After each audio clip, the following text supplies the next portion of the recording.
Muslims. I can't speak for Mike Johnson, but I would say we've had 2 terrorist attacks here in the last 10 days. What does that have to do with Muslims? So can we condemn those? Why are we? Of course. What does that have to do with Muslims? What does that have to do with? What does that have to do with Muslims? There is a radical strain of Islam that's led to these terrorist attacks. Obviously, the vast majority of Muslims are people peaceful. with terroristic ideologies here and all around the world.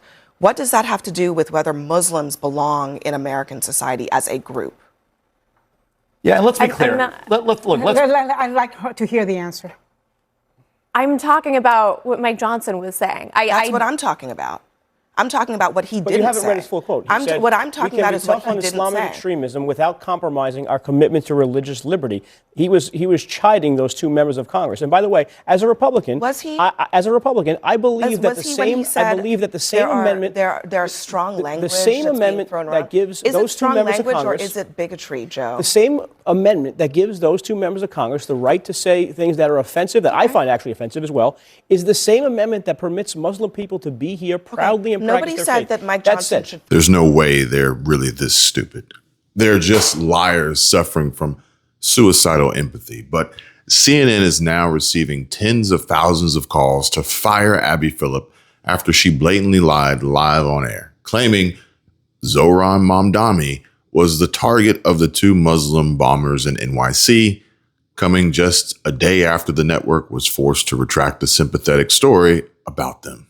Republicans say Muslims don't belong here after an attempted terror attack against New York's Mayor Zohran Mamdani, and the House Speaker Mike Johnson says nothing really to condemn those comments. Another special guest is going to be with us at the table. Now, I've seen a lot of people calling this a bad read of the teleprompter. So I just want those people to ask themselves this one simple question. Why does this only happen when it stands to benefit Democrats and not Trump? Have you ever heard a bad read benefit Trump? Even once? As always, hit the like and subscribe so we can try and keep the lights on here.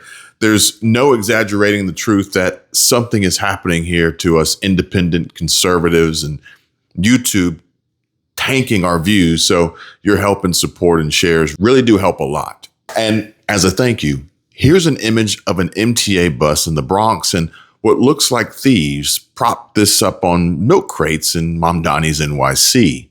Can you believe they stole the wheels off a freaking bus?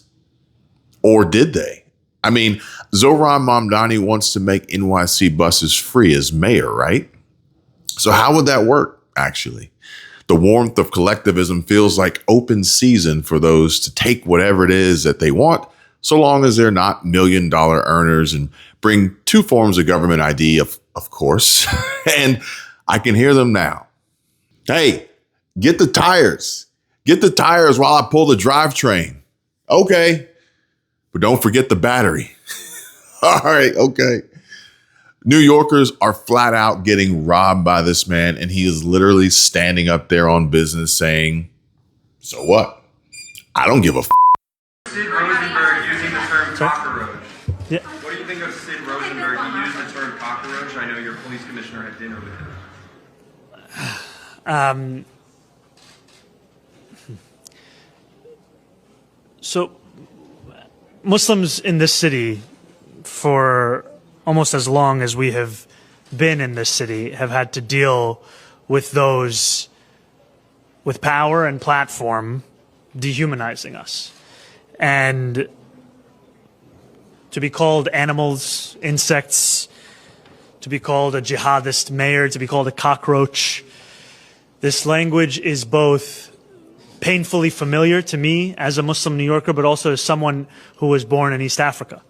And it is difficult to hear. It is also, there's also a reminder that the silence that often greets this kind of bigotry, this kind of Islamophobia, is what allows it to fester. The temptation to treat it as politics as usual. And I want to be very clear that I have far more urgent work in front of me than indulging the provocations of a man who trades in outrage and frankly fears the city that we are looking to build, which is one where every single New Yorker who lives here can call it their home. I am not ashamed of who I am. I am not ashamed of my faith. I am not ashamed of being the first Muslim mayor in the history of our city, and there's no amount of racism that will change the way in which I lead or the commitment that I hold to each and every New Yorker in the city. Thank you so much. It sounds like revenge, if you ask me, but who can really call New York their home anymore? Well, I guess you can, so long as you're not a white Christian male. But watch this.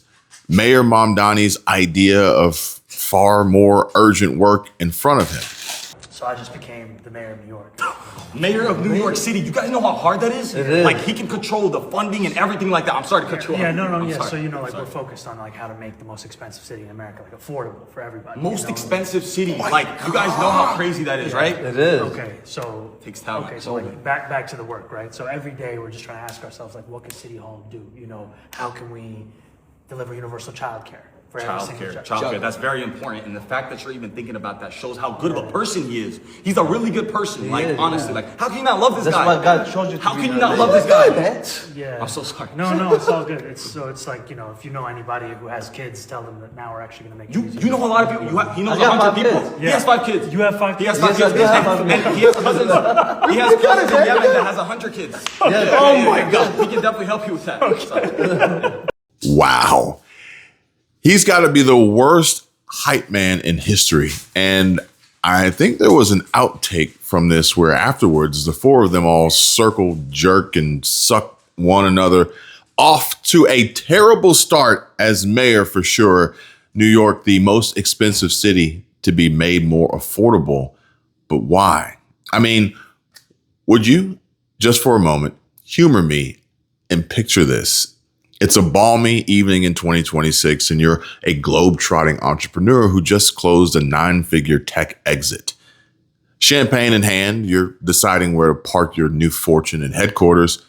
Option 1, New York City, America's most expensive major city where the skyline still crackles with ambition.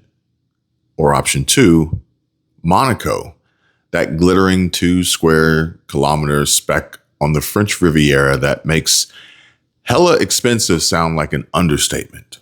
Both places will drain your wallet faster than a bad stock tip, yet one keeps attracting the world's richest while the other is quietly watching them leave. The difference? I'm glad you asked. One embraces what is a premium destination for winners, and the other keeps flirting with the failed socialist idea that it can become more affordable by giving away free stuff and overtaxing the very people who make it hum. All right, so how about this? And let's start in Manhattan. You land at JFK, grab a $7 oat milk latte because, yeah, why not? And hail a cab to Midtown. Rent for a basic 1-bedroom, easily $3,000 to $4,000 a month. A family dinner, north of $150 before tip. The energy is electric. Wall Street traders yelling into their phones, Broadway marquees glowing, tourists packed shoulder to shoulder on Fifth Avenue. A crazed ISIS terrorist throwing a lit fuse attached to a homemade bomb, jumping a barricade as he attempts to flee police. But underneath the glamour, the math is turning sour. New York already layers some of the highest state and city taxes in America on top of federal rates. Well, that is compared to Washington State, where in a not so distant dimension, Washingtonians will enjoy not just income tax, sales tax too, the highest in the nation. But wait, don't forget estate tax, 3rd highest, gas tax, 3rd highest, business and occupation tax, mind you, the only state with a gross receipts tax. And last but not least, capital gains tax, ranking the tax climate 45th worst. But sure, it's only for millionaires, right? Wrong. And if you believe that, I've got a bridge I want to sell you over the Strait of Hormuz. But gosh, it must feel amazing to be number one, right? Beach. We'll see if they move. I mean, you saw Bill. They're going to move. Well, look, they're already moving. Hold on, Bill Ackman threatened. No, they're not. Hold on. People say they're going to move all the time after elections. Listen, they don't do it. Bill Ackman said he was going to move. You know how many people moved out of New York City in the last 3 years? 600,000. They're moving. Yeah, they're moving. They've been moving from COVID. You know how many people moved out of your state, California? Oh, I know. No, Under Newsom? Yeah, no. People do move. A There's million. no doubt about that. Yeah. People move in America, and you're right. But they're not moving because they want a better view. They like to keep more of their money that they earn. Yeah, that's true. Wow, what a novel idea. Work hard and keep the money you've earned. Why didn't anyone else think of that? Oh, wait, we did. That's why so many are fleeing these woke, blue, far left, liberal states and heading to Florida. But in the case of Yamaha, participating in the blue state exodus, and this is a big loss for the California economy as Yamaha announces it's pulling out of the Golden State after nearly 50 years and relocating its longtime Orange County headquarters to Georgia. Yamaha says the change is part of a structural reforms to boost profits, but it follows a larger trend of companies ditching California for red states with laws they say are less harmful to their businesses. But it doesn't stop there. Howard Schultz, founder of Starbucks, announces that his family is leaving Seattle for Florida the same day Democrats passed an income tax on Washington state. Starbucks corporate is moving to Nashville, and the wealth exodus is, in fact, underway. Democrats have effectively killed Washington's economy. Just think about that. Starbucks Corp is gradually moving its HQ to Tennessee after the state of Washington just approved a 9.9% income tax aimed at their people making over $1 million per year. This will end terribly for them, and we shall see who's left laughing after Washington state Dems help pass their first ever income tax. Incomes over $1 million per year will be taxed at 9.9%. Married couples share a single $1 million exemption. So if combined incomes are more than $1 million, you're getting taxed.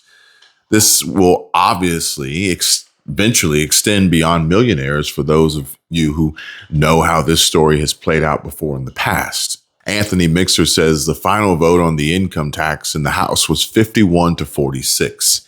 It has passed. And much like Democrats on Capitol Hill did not listen when it comes to voter ID and the SAVE Act, where 83% of Americans want it, but it still stalls, kind of makes you wonder, who are they really representing?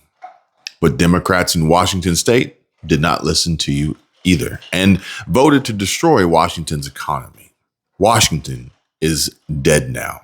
The state of Washington used to be one of the 7 states with no personal income tax. Now it is down to just 6 states: Florida, Wyoming, South Dakota, Texas, Alaska, and Nevada. But just remember, what comes for others will eventually come for you. And so, RIP Washington State. And this is exactly why we see swift and immediate deliberate action being taken just hours after Washington state Democrats pass an income tax. Starbucks founder Howard Schultz announces his family is moving to Florida. Leftist policies are committing economic suicide. They already have a death tax on estates. Florida has neither. And so it is reasonable to expect many other Seattle region high earners to exit this year. Damage is done. I hate to say that. And I do want the income tax stopped. If there was some miracle on earth that could happen in the next 4 days to stop this, or, maybe the state Supreme Court doesn't rule with Democrats, or voters are able to overturn it on an initiative, by all means, that would make me overjoyed. But from a tech, AI, startup, entrepreneur perspective, the damage is done. The damage is done because this has been 10 years in the making, a 10-year trend of high taxes, bad business policies. And as I've said a million times, once you make that decision that this isn't a friendly place for me to grow my business, you're never going to go back. So Starbucks moving to Tennessee, Amazon downsizing its footprint in Seattle, et cetera, et cetera, et cetera. Once you make that decision, you're making a long-term decision. And if you can't trust that the state is going to be a stable environment for your business, you're not going to start it here. And you're not going to keep it here. And you're certainly not going to bring it back. So the damage is done. Let's be clear about that. We could have, even if we have a sane governor in 2 years or in 6 years or whatever it is, I don't even know that they could undo the damage that has been done. It will take decades. But anyone who tries to tell you that this won't happen to New York is either suffering from Somali low IQ or just flat out don't know what they're talking about. Are either A, a socialist, or 2, a commie, and most of all, a damn lie. All right, y'all, let's hit pause for a second because this matters and it's really important. We talk a lot on this channel about taking control of your life, making smart choices, and not letting the system overwhelm you. But when it comes to navigating Medicare, it can feel like you're wading through a swamp of total confusion. Plans, coverage, costs, deadlines, you name it. And that's where Chapter steps in. They're not just another company. They're the real deal when it comes to free Medicare help. Chapter's team of advisors has helped thousands of people across the country find the right Medicare plan, and they do it with one goal in mind, putting you first. No fees, no pressure, just honest guidance to make sure you're covered without breaking the bank. Big insurance companies have their own agendas, but Chapter's got your back, fighting to get you the plan that works for you. So if you're approaching Medicare age or helping a loved one figure it out, don't go it alone. Call Chapter today at 270-467-2426 and start getting the clarity you deserve. Because at the end of the day, protecting your health and your wallet, well, that's not just smart. It's living life on your terms. But let's get back to the Big Apple. And underneath the glamour, the math is turning sour.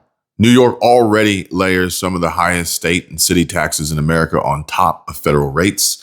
And lately, the playbook has been, let's make it affordable for everyone. So politicians push rent freezes, city-owned grocery stores to keep prices low, free universal childcare, and public buses for nothing, all paid for by jacking corporate taxes higher and slapping wealth levies on high earners. Sounds noble on a campaign poster or TikTok reel, but in practice, it's batshit. Nearly 5,000 businesses packed up and left New York City in a single recent year, many heading to low-tax states like Florida and Texas, where the welcome mats rolled out instead of the audit folder. The rich and the companies that employ thousands aren't fleeing because they hate the pizza. They're fleeing because the golden goose is being plucked alive to fund the free lunch. Plucked with a P. That and the city is becoming wildly unsafe and not just unstable, but ironic is, so supposedly some of these comments are as a result of the attempt against Mayor Mamdani in New York, who was raised Muslim, was he not, himself? Yeah. So they're being anti-Muslim and they're finally defending Mamdani over something. To be clear, the attack wasn't on Mayor Mamdani. It was on at his house. It was attacking protesters, people protesting Mamdani. Right by his house. To frame it as an anti-Muslim attack would actually completely reverse what happened. Someone who shouted Allah Akbar through a bomb that didn't go off at the protesters. Republicans are finally doing something.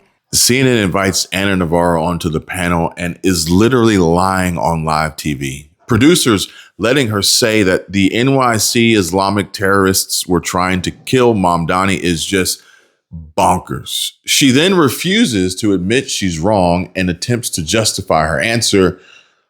Totally bullshit. And this footage is clear as day. The Muslim terrorist literally drops his homemade bomb at the feet of the cops, and the media is trying to tell you it was too far away to cause any real damage. Give me a break. She should be fired. Trump was right. CNN, absolute fake news. On both sides, we could have lost many cops and civilians. You should have already taken charge within the first hour, not 24 hours later. They're talking about the mayor here, James. Yeah, and the other night, instead of hosting the 2-star police chief who leaped over the barricades and ran this guy down who had thrown the bomb, the mayor decides at Gracie Mansion to host Mahmoud Khalil. I mean, he's sending such a awful, awful message here to the rank and file. And remember, the mayor, when he was a private citizen who had commented on Twitter then that he saw a cop crying in his car and nature was healing. This is something that, again, the men and women of the NYPD will do the right thing. They're going to enforce the laws. They're going to show up for work. But they understand that this man on the screen right now does not have their back. NYPD cops are livid at Mayor Zohran Mamdani. They are revolting, and no one can say that they blame them. Because instead of honoring the 2-star chief who leapt barricades and tackled the ISIS-inspired bomber who targeted his home, he hosts pro-Palestine activist Mahmoud Khalil for Ramadan dinner. That is the absolute wrong message and clearly the wrong priorities as mayor of the largest, biggest city in the entire country, the whole country. The NYPD chief, who was caught on camera chasing down the ISIS-inspired New York City bomb throwers, 46-year-old commander of Patrol Borough Manhattan North, Chief Aaron Edwards. NYPD Chief Aaron Edwards is an American hero and a first-class father, but completely disrespected and not valued at all by Mayor Mamdani. This is the NYC voters picked. And I know I sound like a broken record, but elections have consequences. But like I was saying, the city is becoming wildly unsafe and not just unstable, as nearly 5,000 businesses packed up and left New York City in a single recent year, many heading to low-tax states like Florida and Texas, where the welcome mats rolled out instead of the audit folder. The rich and the companies that employ thousands aren't fleeing because they hate the pizza. They're fleeing because the golden goose is being fucked alive to fund the free lunch. And we've seen this movie before. 1970s New York nearly went bankrupt doing the exact same thing. Shrink the productive base, watch services crumble, and suddenly affordable turns into everyone's broke. But now, fast forward 24 hours, and you're sipping that same latte in Monte Carlo Harbor. Except here, the price tag is even steeper. Monaco routinely ranks as one of the most expensive cities on earth. Monthly costs for a single person can run double what they do in New York in many categories, with tiny apartments going for 5 figures and a casual lunch easily clearing €22. Super yachts bob like rubber ducks, Ferraris idle at every light, and the casino lights never dim. Yet the place is packed with millionaires. 1 in 3 residents qualifies, and billionaires who moved there on purpose. And why did they move there? Because Monaco doesn't apologize for being elite. It has 0 personal income tax for residents except French citizens under a treaty, but now we're just splitting hairs. No wealth tax, no capital gains tax, and corporate tax only kicks in if most of your revenue is earned outside the principality. There's no free housing programs, no city-run supermarkets, no punishing the successful to subsidize everyone else. None of that shit. The ultra wealthy show up, keep what they earn, spend lavishly on real estate, dining, events, and services, and the entire local economy floats on that voluntary tide. Safety in Monaco is legendary. Infrastructure is spotless. Tourism and finance booming. Is it expensive? Absolutely. Teeth fall out expensive, but the cost is the feature, not the bug. It signals that this is a place where achievement is rewarded, not penalized. The pattern repeats across every other world-class business and tourist hub that refuses the socialist affordability trap. Singapore, Dubai, even Zurich in its prime, they are all eye-wateringly pricey. Yet they stay magnets for talent and capital precisely because they keep taxes light, regulations sane, and handouts minimal. The ultra rich relocate there in droves for the same reason they once chose Monaco: low or zero income tax, political stability, and the freedom to enjoy the fruits of their labor without the government treating success like a crime. But here's the bottom line and the kicker. As I've heard from more than one relocated CEO having said, and I quote, "I didn't leave New York because I hated the bagels. I left because every time I hired someone or expanded, the city treated me like an ATM instead of an engine." End quote. When you turn high earners and corporations into the villains who must fund endless free programs, you don't create fairness, you create vacancies. The tax base shrinks, services degrade, and the very vibrancy that made the city a destination evaporates. Monaco and its peers proves the opposite works. Let people keep what they create. Let prices reflect real demand, and the whole ecosystem thrives. The yachts, the jobs, the tourism dollars, they all follow the winners, not the redistribution schemes. So the next time some well-meaning policymaker in New York, San Francisco, Washington, London, or any other iconic hub starts chanting, "Make it affordable" by overtaxing the rich and handing out freebies, remember the tale of these two cities. One is doubling down on the failed doctrine that punishes success to pay for equality of outcome. The other simply stays expensive, stays free market, and stays packed with the people who make the magic happen. Expensive isn't the disease. Trying to cure it with socialism is the cure that kills the patient. Leave the premium destinations premium. The golden goose doesn't lay eggs when it's being slow roasted for the public feast, skewered over a burning trash can fire spinning between two milk crates. Oh, and by the way, Abby Phillips needs to be fired. There's no amount of backtracking and fake apologizing she can do to clear this mess up or right this wrong. She is pure scum. Abby posted this on X when in actuality, she really should have spoken these words from her mouth to God's ears live on CNN, but she's too chicken shit and says, "I want to correct something I said last night. The bombs thrown in New York City over the weekend by ISIS-inspired attackers was thrown into a crowd of anti-Muslim protesters and not specifically targeted at Mayor Mamdani. That wording was inaccurate, and I didn't catch it ahead of time. I apologize for the error." But X community notes are without bias, and readers added context they thought people might want to know, i.e. the truth, and how the use of the word specifically implies Mamdani may have been a target when this is factually incorrect based on every report and testimony from the two terrorists themselves. Bombs were thrown at protesters and police in order to injure or perhaps unalive, murder as many civilians as possible. So do me a favor and smash that like button and share my show if you too would like to see Abby lose her job.